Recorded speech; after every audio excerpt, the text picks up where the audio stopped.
Growing up, I never expected how much my life would change. In a small, tight-knit town, I was the odd one out, more focused on school than fitting in. While my classmates were into sports and parties, I was absorbed in books and computer programming. During this time, I found my passion for business, though most people just saw me as the quiet, nerdy guy.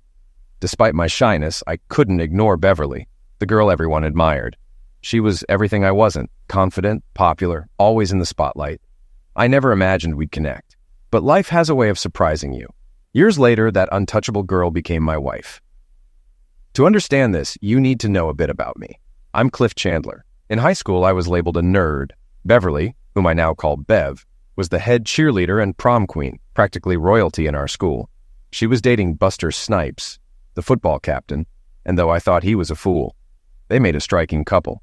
I wasn't part of their world, but I heard the rumors about their wild behavior at parties. After high school, I went on to get an MBA at the University of Virginia. In the MBA program, I became close with my business finance professor. After graduating, I returned to Petersburg and worked at a small firm while developing software on the side. My professor heard about my project and encouraged me to start my own company, offering to help me get it off the ground. With his guidance, I set up a private corporation and my software took off, leading to a highly successful business. As the company grew, I hired my professor as a consultant. Around the same time, I ditched my wireframe glasses for contacts, and my MBA classes helped me build confidence. I learned to stand my ground, and in many ways, that marked the start of my transformation from a nerd to a businessman. About 4 months after starting my business, I visited a potential client and ran into Bev, who was the president's secretary. I recognized her immediately, but it took her a moment to remember me. We had a pleasant chat while I waited for my meeting, and I couldn't help but notice she was even more attractive than in high school. Before I left, we agreed to catch up sometime, though I didn't think much of it afterward. She seemed out of my league. A few weeks later, I returned for another meeting, and Bev mentioned she was disappointed we hadn't met up yet. I was surprised she remembered. A couple of weeks later, we finally got together. Our first meeting went so well that we started dating regularly. We had a lot in common and felt at ease with each other. She often remarked on how much I'd changed and regretted that we hadn't connected earlier.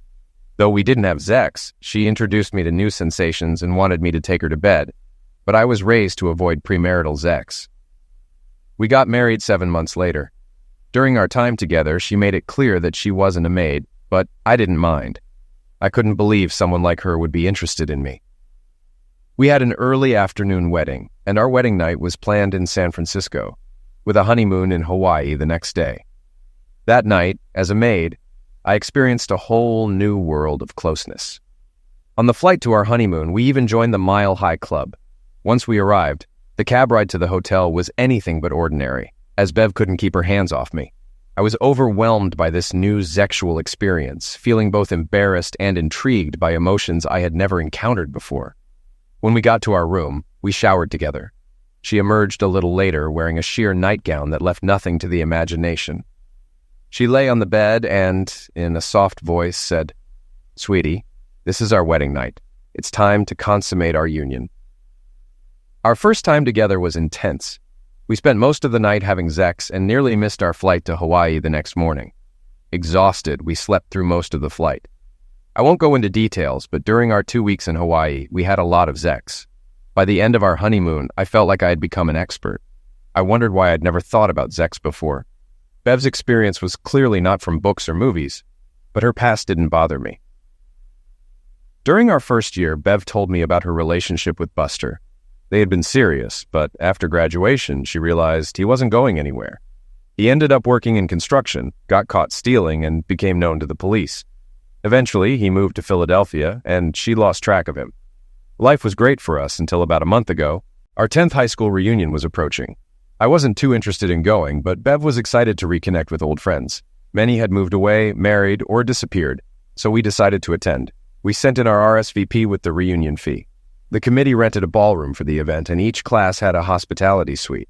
The night before the reunion, we talked about what to expect. I reminded Bev that everyone was 10 years older and likely married, but she was eager to see her old friends. She listed off names but didn't mention Buster, so I asked if he'd be there. She paused and said she didn't know, but if he was, I didn't need to worry. He was a loser. On reunion night, Bev looked stunning in a beige cocktail dress that showed off her amazing figure. I was proud to be with her and knew she'd turn heads. She asked if I approved, and I responded with a passionate kiss. As I pulled away, she teased, "Don't get your motor running too soon or too fast, Buster." I wasn't sure if it was just a word choice or something more, but she headed back to put on her lipstick before we left. At the hotel, we got our name badges and mini yearbooks with old photos and updated names for married women. Bev was quickly swept up in greetings and compliments from her old friends, while I mingled with a few guys I had known. It took over half an hour to get Bev to the main ballroom, where she was again surrounded by her friends.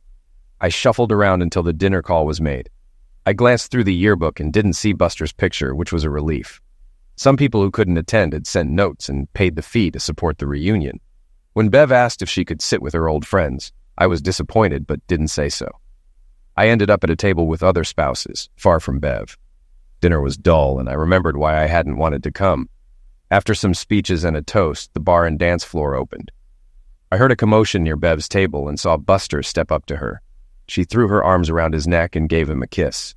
Then he took her hand and led her to the dance floor. I was furious.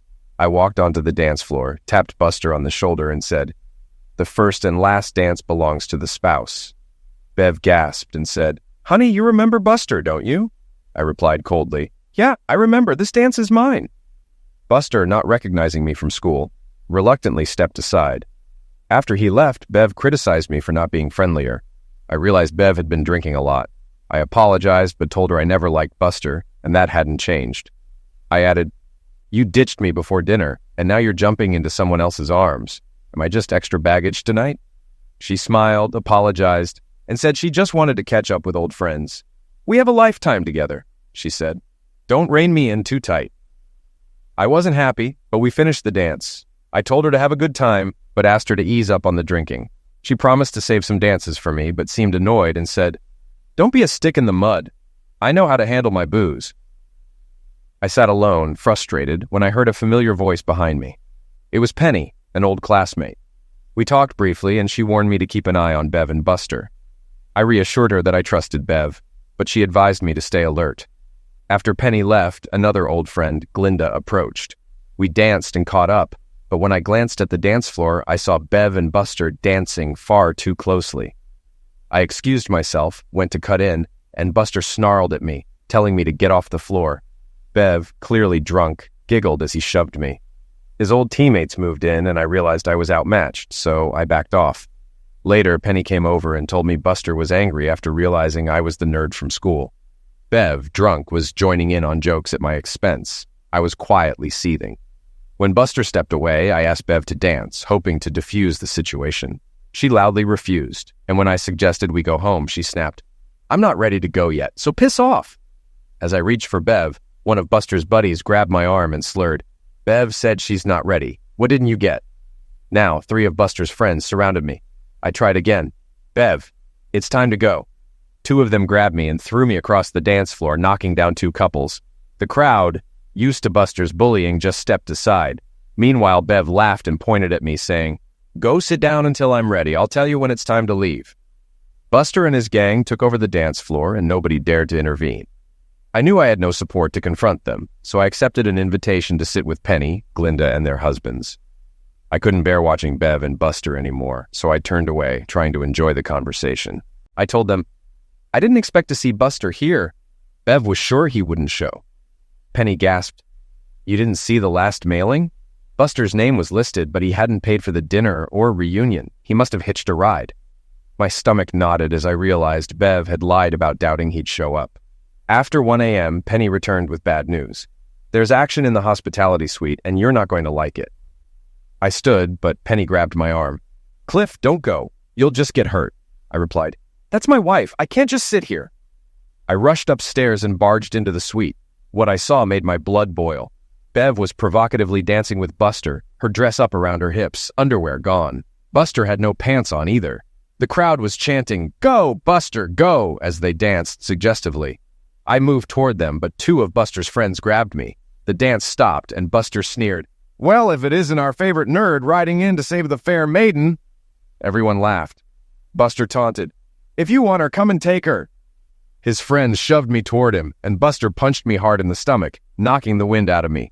As I gasped for air, he mocked, Get up and fight for her, nerd. Bev walked over, mocking me too. Don't you love me enough to fight? I thought I married a man. Buster lifted me by my shirt, ready to punch me again, but then laughed. He's not worth bruising my knuckles. Tie him to a chair so we can watch a real man in action.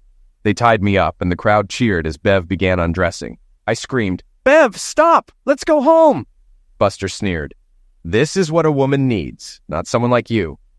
Bev slapped me and said, Right, Buster, sweetie. Then they stuffed a napkin in my mouth to keep me quiet, as Buster and Bev had Zex in front of me, cheered on by the crowd. When they finished, Buster untied me and challenged me. Let's settle this like men. Whoever wins takes her home. I pulled the napkin from my mouth and warned Bev, there will be consequences for this. Stop now. She barely looked at me. I'm busy. Besides, you haven't won yet. I glared at Buster. Screw you. But before I could react, he punched me again, and I flew into the hallway. Lying there, I heard the doors slam and the laughter from inside, with Bev's voice joining in.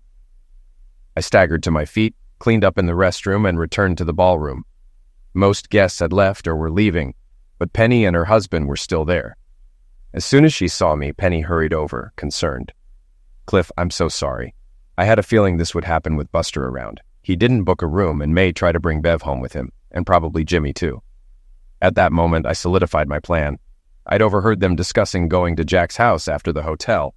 After saying my goodbyes, I grabbed my cell phone from the car and called my friend, Sergeant Tim Albright at the police station. Tim, it's Cliff. You'll want to know about this. There are cars leaving soon, and I'm sure the drivers are well over the limit. Tim chuckled. I'll send 3 cars right away. Always happy to return the favor to Buster. After hanging up, I searched the ballroom and found Buster's jacket with his driver's license and car keys. His car was a rental, so I went outside, found it, and removed the valve stem from the front tire. Then I called the rental company to confirm that emergency service would take over an hour to arrive. On my way out, I saw Tim blocking the intersection with his cruiser. He waved and asked, They still in there? I nodded. They'll be out soon. Want to watch? I parked around the corner and returned to watch the show. Within 20 minutes, 9 cars were pulled over and all drivers were arrested. Some spouses were too drunk to drive, so police drove them home. Others had their cars towed. Tim walked over. What about Buster and your wife? They've been delayed, I said, just as my phone rang. It was Bev, drunk and angry. Where the hell are you? Why didn't you wait for me? I replied calmly. You made it clear I wasn't man enough for you tonight. Tell Baldwin to take care of you. I hung up, but a few minutes later, Bev called again, more civil. Buster's bringing me home after he fixes a flat. I invited him and Jimmy to stay over. Be nice, I snapped. You better find a way to dump them and get yourself home. I turned off my phone and told Tim what happened. He offered to come with me. We drove home, and he parked his cruiser next door, hidden behind the fence. He also had a car follow Buster to ensure nothing dangerous happened on the road. As we waited, I had an idea. Tim, you know those spike strips you use to stop cars? He caught on and smiled. I suppose it's possible they could fall out of a cruiser. We placed 2 spike strips in my driveway, positioned just right so they'd be invisible until Buster rolled over them. Tim smirked. I've heard of things like this happening, but this is the first time I've seen it. His radio crackled, confirming Buster had just left the hotel with 2 passengers. Tim told the officer to follow safely and let them reach their destination if possible. 20 minutes later, blue lights flashed outside. I had expected a loud noise when Buster hit the spike strips, but the air quietly escaped from his front tires. Tim and I watched through the window as Buster, Bev, and Jimmy stumbled out of the car, barely able to stand. Buster started making light threats to the officers, but soon one cuffed him and said, You're under arrest for DUI. Buster swore, and they had to force him into the cruiser. Tim whispered, Now he's resisting arrest. The officers checked Jimmy's license and found out he had nowhere to stay. They told him he'd be booked as a vagrant. Jimmy swung at one of the officers and missed, which earned him a head slam onto the car in handcuffs. That's attack on an officer, Tim murmured. Meanwhile, another officer, having secured Buster, questioned Bev and walked her to the door. Her language was unrepeatable. I let her in, and the officer saw Tim. Hi, Sergeant, he greeted. Tim asked me, Need anything else? Bev slurred, You set this up. Where are Buster and Jimmy going? I calmly replied, Yes, I did, and they're headed to jail for drunk driving. Bev shouted, I'm going to bail them out. Tim stepped forward and warned her, If you go anywhere near the road, you'll be joining them. She tried to slap him, but I grabbed her arm and said, Go to bed, Bev, or you'll see a side of me you won't like. She glared but stumbled to the bedroom. Tim looked at me and said, "Call the rental agency about the car. They'll pick it up." I thanked him, and he left. Bev passed out on the bed, and I slept on the couch. Before dawn, I took her checkbook, cash, and canceled our joint credit card. Most of my money was already in safe, separate accounts. The next day, Bev came to the table looking awful. She didn't make eye contact as I handed her coffee. She mumbled a thanks and started to cry. After a few minutes, she said, "I'm so sorry. I was pretty bad, wasn't I?" I replied, "I wish pretty bad covered it." Before she could respond, the phone rang. It was Buster asking for bail. Bev told me she needed to go. I pushed her back into her chair. "No, Bev. You're not bailing him out. Your checkbook, cash, and credit card are gone. You're not using our money for this." Her eyes widened. "What do you mean, gone?" I leaned in firm. "I'm not sure our marriage can be saved after last night, but let me be clear. If Buster comes near you again, or you even mention him, we're done. Do you understand?" She nodded, sobbing. Buster ended up spending 2 days in jail because no one bailed him out. He was fined for the DUI and rental car damage, which wiped out his savings. He hitchhiked back to town, broke. Jimmy got out a day earlier, but had to borrow money to leave town. Their weekend ended up costing them both. Tim later told me 8 others pleaded guilty to DUI, getting 500 fines and 6-month suspensions. One repeat offender was fined $1,500 and lost his license for a year. I wasn't shedding any tears for them. Bev and I barely spoke for days. I waited for her to make the first move. If her parents hadn't moved nearby, I might have sent her to stay with them. On Wednesday night, as we were getting ready for bed, Bev approached me. "Can we try to repair the damage?" she asked, hugging me and seeking a kiss. I pulled back. "The damage won't be repaired in bed, and we won't have Zex until you get a full medical exam. I'm not risking anything after what you did with Buster." Shocked, she protested, "Buster isn't carrying anything. How could you think that?"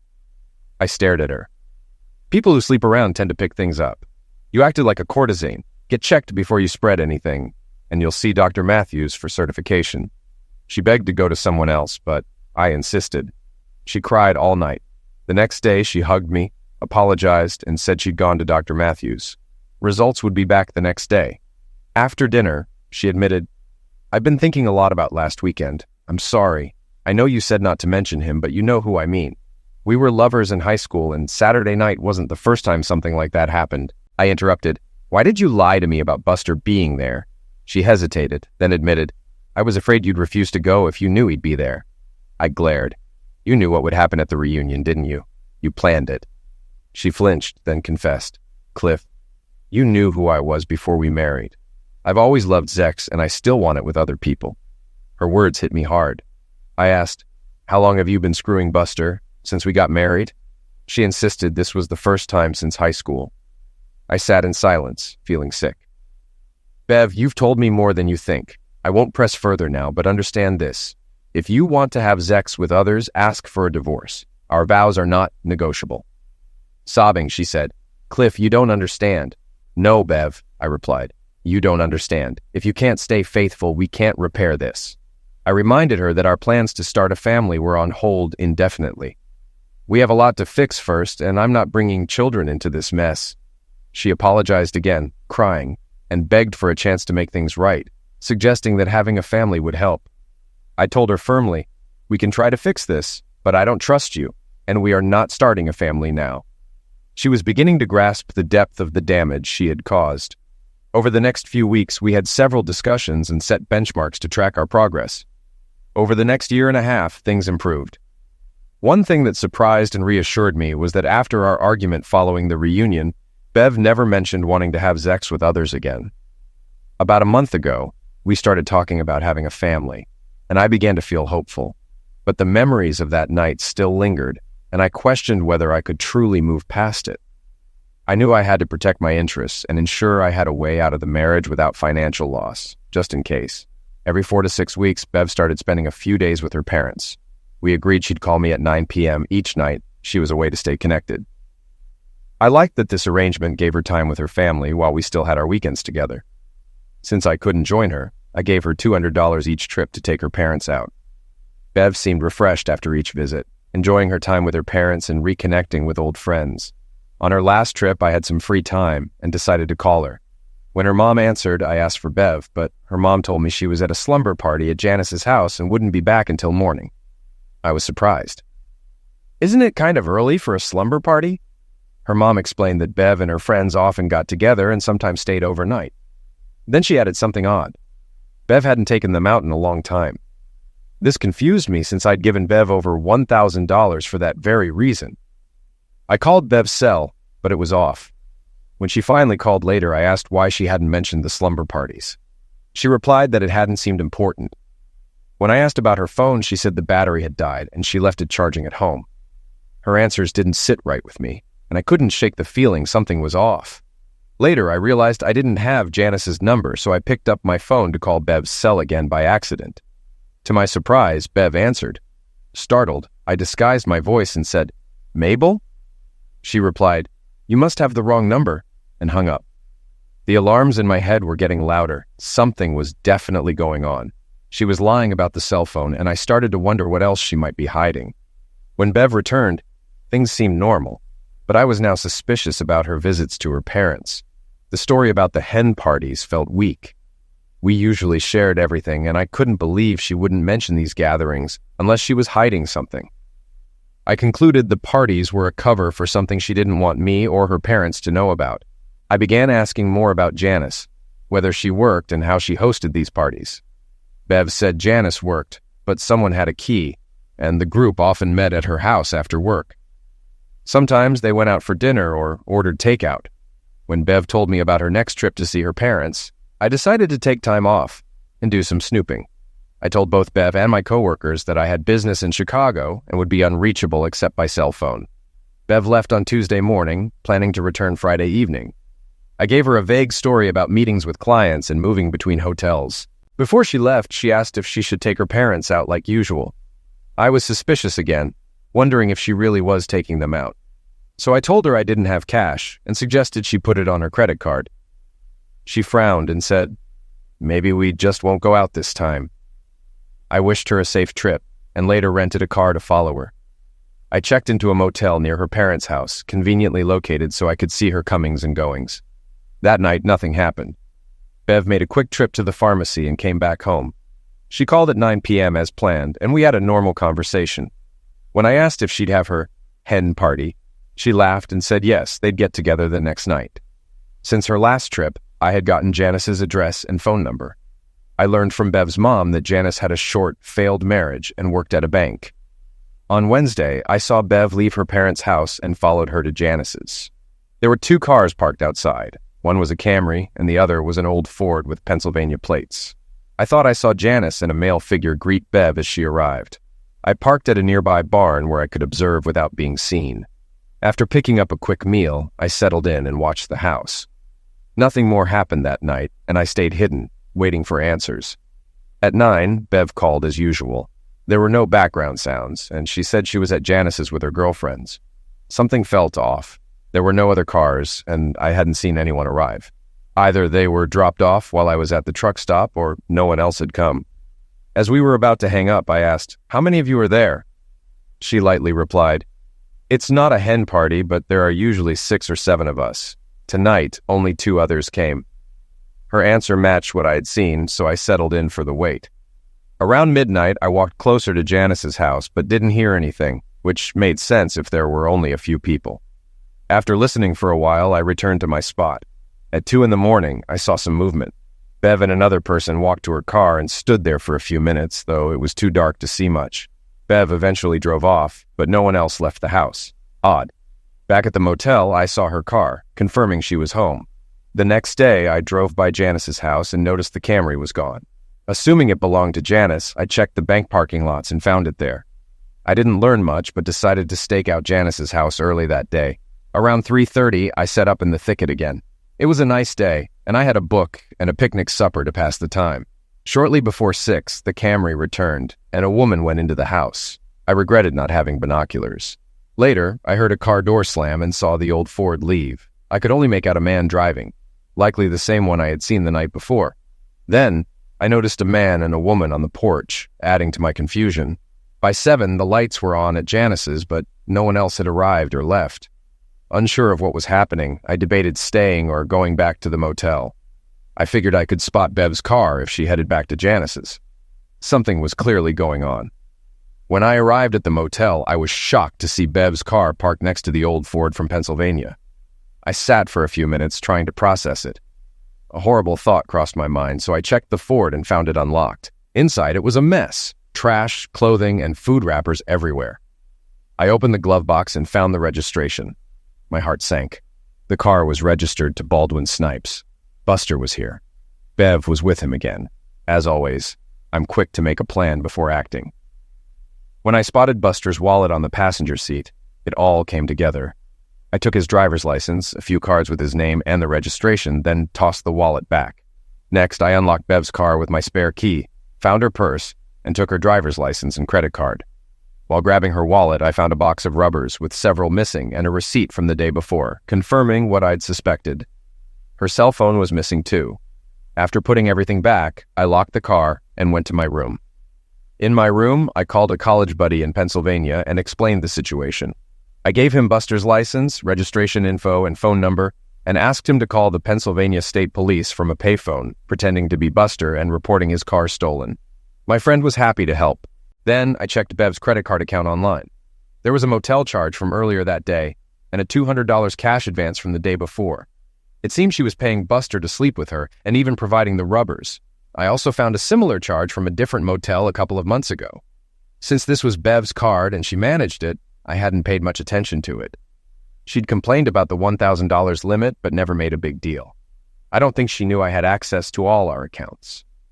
I called the credit card company and reported her card stolen earlier that day, explaining that it had been left at home while she was out of town. I flagged the motel charge as fraudulent, but left the $200 cash advance for her to deal with. Finally, I made an anonymous call to the local police, reporting a suspicious car at the motel. Then I disposed of everything I'd taken, including the cut-up credit card in the trash. I didn't care what room they were in. You can fool me once, but not twice. It was satisfying to see everything fall into place, even the parts I hadn't planned. About half an hour after making my calls, I heard a commotion outside. The hotel clerk was telling someone to pay cash or leave because their credit card had been reported stolen. I recognized Buster's voice angrily threatening the clerk, while Bev tried to explain it was a mistake. Buster must have intimidated the clerk, as I heard the door slam and saw the clerk return to the office, where he immediately called the police. They arrived within 5 minutes, spoke with the clerk, and headed toward the room beneath mine. I heard the police knocking, followed by angry voices. One officer checked the license plates of both cars, then ran a check in the cruiser.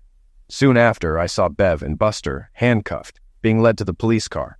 Another officer brought out a plastic bag, likely containing their personal items. About an hour later, a tow truck came for Buster's car. Although disrupting their night gave me some satisfaction, I still felt sick. I sat in my darkened room wondering how things had gotten to this point and what I should do next. Unsurprisingly, Bev didn't make her usual 9 p.m. call.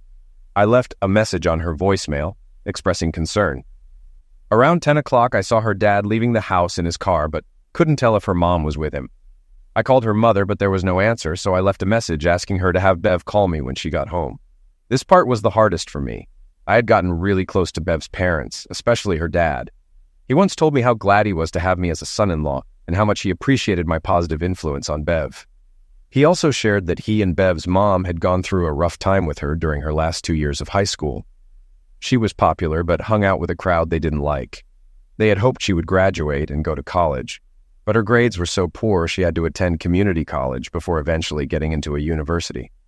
Her dad had almost been in tears when he told me how disappointed they were that she barely qualified for a diploma. He mentioned that the only person ranked lower than her in class was her no-good, muscle-bound boyfriend, Buster. We often talked about her, and I knew there was more he wasn't saying. It didn't surprise me when he said he banned Buster from their house in their junior year. Unfortunately, he couldn't stop her from seeing him.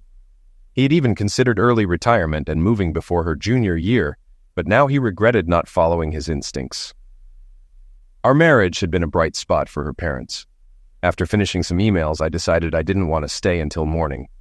Bev was coming home in the afternoon, and I had things to do before she arrived. I packed my stuff and went to the office to check out.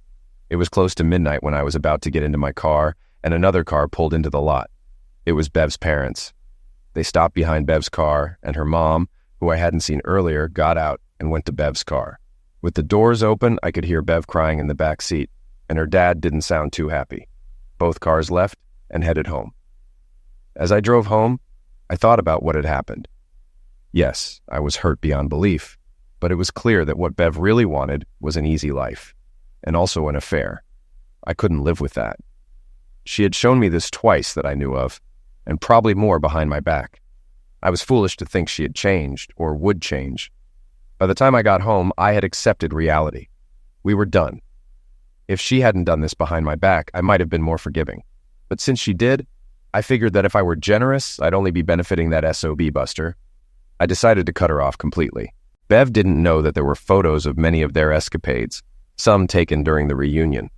Penny, an old friend of mine, had made sure I got copies of the reunion photos for future use, as she put it. At the time, I didn't understand what she meant, but now it made sense. I hadn't even looked at those pictures because I didn't need to, but now I realized they could be useful. Around 9 the next morning, I called Bev's house. Her mother answered, and I could tell from her voice she was upset. She said they had received my message, but by the time she gave it to Bev, it was too late to call. She added, "Bev is still in bed. She had a rough night." I replied, "Yeah, I know." She asked what I meant, and I said, "That's not important right now. Please wake Bev up. I need to talk to her.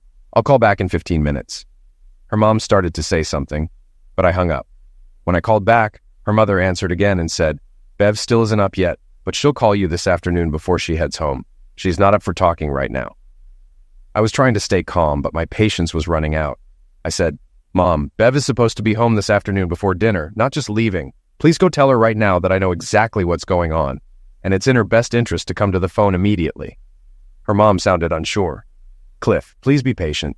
Bev's okay, but she had a really bad time last night. I can't discuss it right now, but please be patient. She'll call this afternoon." I took a breath and replied, "Mom, if all I needed to talk to her about was her getting arrested last night, I'd wait. But this is about a lot more than a few hours in jail."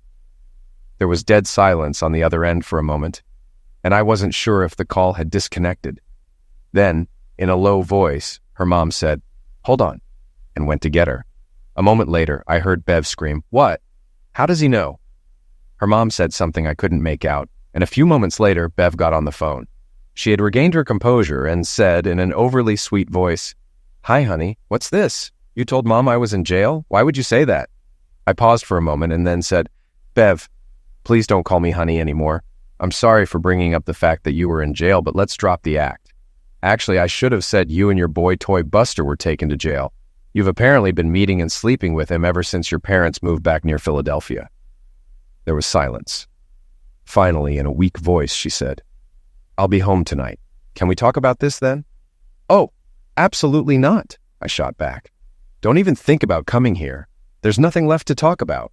All you need to do is listen to what I'm saying right now." She begged, "Please, Cliff, not here, where Mom and Dad can hear." "First off, Bev, I don't think your parents are going to hear anything new. They already know you're basically a cheap street hooker, and I guess you didn't catch what I said. I didn't mention a discussion. I said you better listen to what I'm telling you right now. You don't have a home to come back to anymore. There's no home, and there's no husband. The house is going on the market Monday, and you can come pick up whatever you want before it's sold."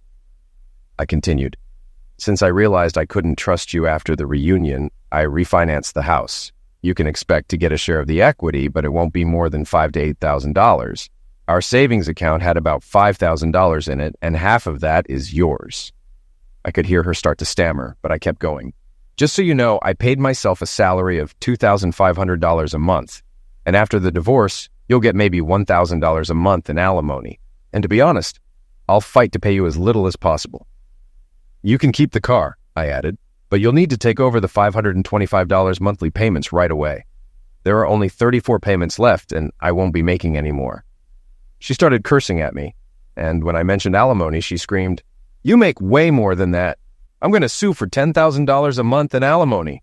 She lost it when I said, "Yeah, I make more than $2,500 a month, but besides that salary, the company deposits a monthly dividend into my offshore bank account, and you won't get a dime of it." She screamed more profanities, and I heard her dad yell at her that he'd slap her if she didn't stop her foul mouth.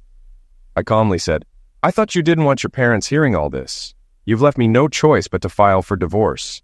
And you better get a job fast because Buster sure can't support himself, let alone you two. Oh, and by the way, you'll have access to $125 a month from our checking account until the divorce is finalized." She cursed again, and the line went dead. Not long after, I heard a sharp crack. I think her dad actually slapped her. Then I heard him scream at her to get out of the house until she could act like a lady. A few minutes later, my cell phone rang. It was Bev's dad. He apologized for her behavior and told me she was packing to come home and that she was bringing Buster with her to knock me up. I told him not to worry about me. I'd be out of the house before they got there. During our conversation, he admitted that he had slapped her, and he started to cry, saying her face was swollen and that he had never punched anyone before. That was the final straw for me. There was no way I could love or live with someone so self-absorbed that she didn't care who she hurt. My heart ached for her parents. That was 5 years ago.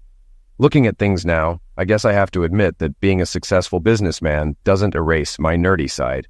I've doubled the size of my business and plan to double it again in the next 5 years. I've only seen Bev twice since our divorce was finalized about a year after that night.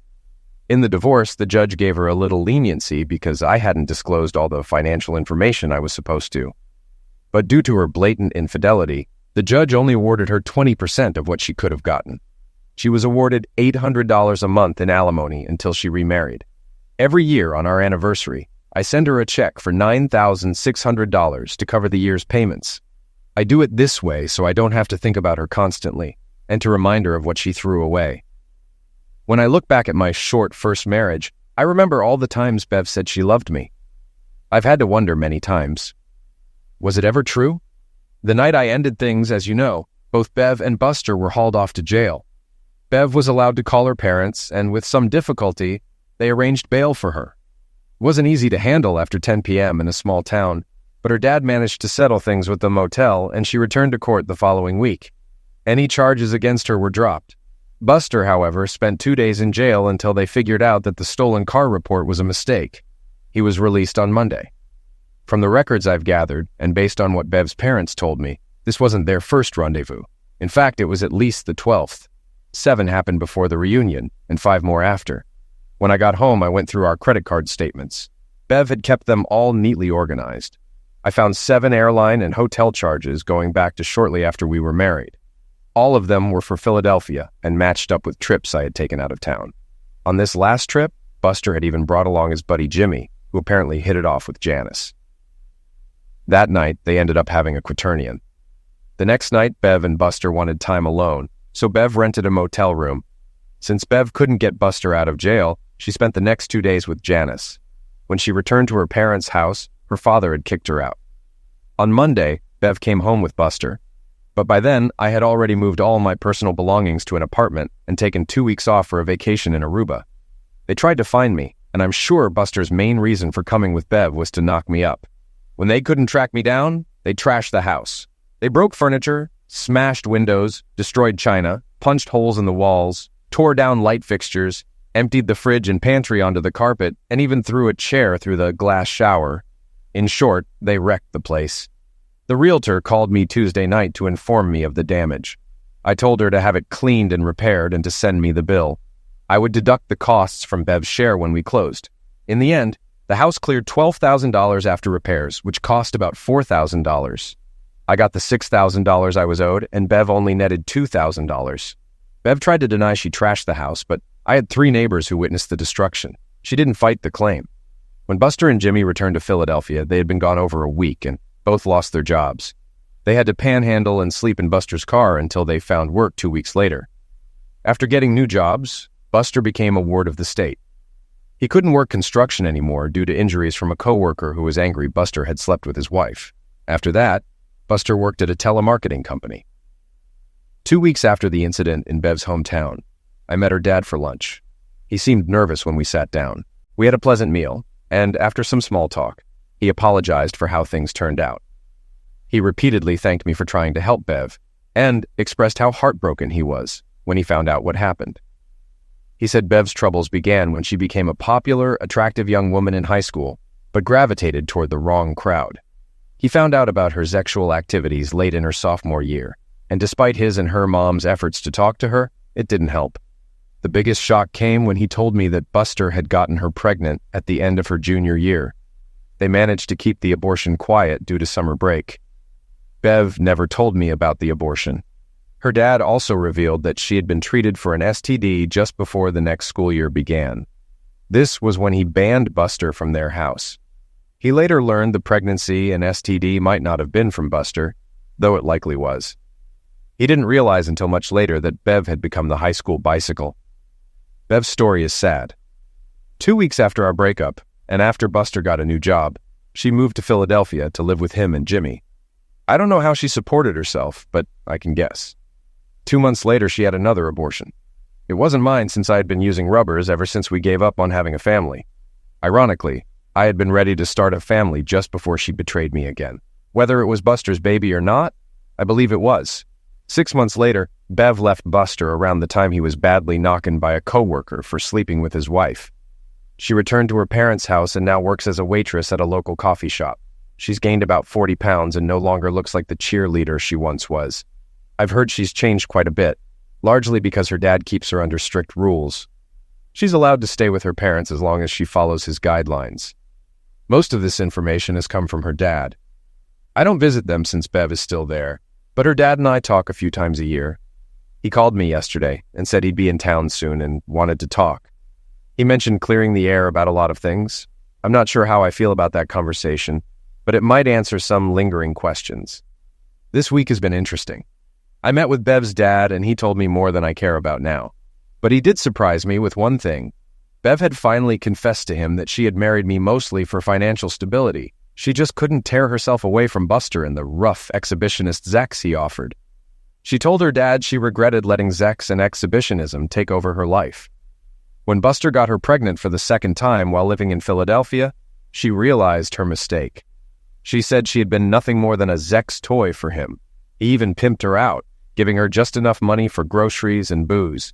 He abandoned her when he found out she was pregnant. Worse, the abortion was botched, and she'll never be able to conceive again, even if she meets someone decent.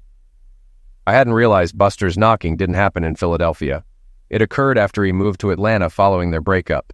A friend of Bev's ran into Buster in Atlanta and barely recognized him. He's now a homeless street bum, thin, with broken and yellow teeth, a scraggly beard, and long hair. He's ruined many lives, including his own. Do I feel sorry for him? I'll let you decide. Now for the good part. On Saturday, the same week I met with Bev's dad, I took Penny out for dinner and dancing. Her husband had died in a plane crash about a month after the reunion. Penny and I started dating 4 months ago, and I proposed to her that night. The best part?